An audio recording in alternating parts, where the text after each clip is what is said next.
La loi portant sur la lutte contre les changements climatiques met en place un cadre juridique robuste et efficace pour lutter contre les effets pervers des changements climatiques. À travers cette loi, les organes de gouvernance des actions climatiques ont été mis en place. Cette loi a prévu les outils du processus de gestion des effets des changements climatiques. Il vise également un mécanisme de financement. C'est très important. L'État prévoit deux actions phares, l'atténuation et l'adaptation.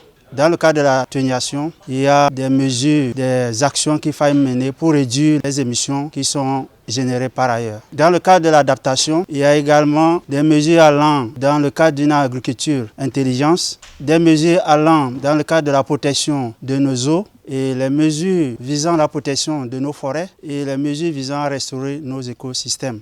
Des mesures qui visent également à aller vers un transport propre et l'efficacité énergétique. Donc, cette loi nous permet d'encadrer les actions que le gouvernement prévoit pour la lutte contre les changements climatiques.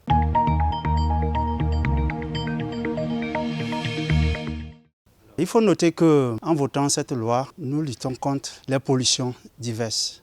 Parce que les activités qui génèrent les gaz à effet de serre polluent également l'environnement. Donc nous créons un environnement sain pour nos citoyens. Nous visons également la préservation et la restauration des écosystèmes et des ressources naturelles pour les générations actuelles et les générations futures. Cette loi permet définitivement d'envisager des actions qui permettent à l'État d'accompagner nos populations paysannes qui aujourd'hui souffrent des effets des changements climatiques.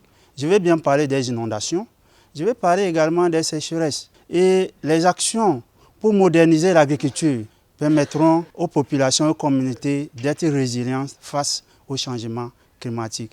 Les mesures d'accompagnement en termes d'assurance qui sont prévues, en termes de recommandations, permettront également de voir comment conseiller nos populations à s'assurer pour éviter que les impacts des changements climatiques ne les mettent à nu et ne les causent plus de problèmes en termes d'alimentation et de sécurité alimentaire. Donc nous pensons que ce projet de loi permettra de créer de nouveaux emplois, les emplois verts, dans le domaine de la gestion efficace des déchets, dans le domaine de l'efficacité énergétique, dans le domaine des énergies renouvelables. C'est des nouveaux emplois et ça relance notre économie, l'économie circulaire qui est tant recommandée aujourd'hui pour faire en sorte que la saine approche qui est l'économie linéaire, qu'on adopte une économie circulaire qui permette de faire en sorte que tout ce que nous produisons, que nous puissions l'utiliser dans un cercle vertueux et éviter de générer des déchets qui polluent et qui créent des problèmes de santé publique.